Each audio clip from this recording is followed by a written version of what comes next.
PTI रहनुमा Shahbaz Gill police तफ्तीश के दौरान पाक फौज से मुतालिक अपने बयान का एतराफ कर लिया है। पुलिस के मुताबिक दौरान तफ्तीश शहबाज गिल ने कहा कि जो भी बयान दिया है सोच समझ कर दिया है, उससे मुकर नहीं सकता। बात करेंगे डॉन न्यूज के नुमाइंदे शकील करार से। शकील करार, पुलिस का क्या बताना है एतराफी बयान से मुतालिक?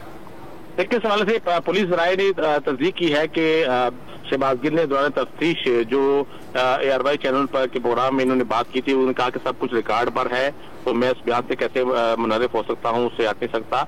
लेकिन जो बात करने का मकसद से जो चीजें थी वो और एंगल में थी, उसको गलत एंगल में लिया जा रहा है। तो मैं किसी फौज के खिलाफ नहीं हूँ, ऐसी बात नहीं। तो कल उन्होंने एफएट कचहरी में भी पेशी के बाद ये मीडिया से गुफ्तगू में कहा था कि मैं फौज के खिलाफ नहीं हूँ, फौज मेरा अपना दायरा है, मेरा अपना मुल्क है।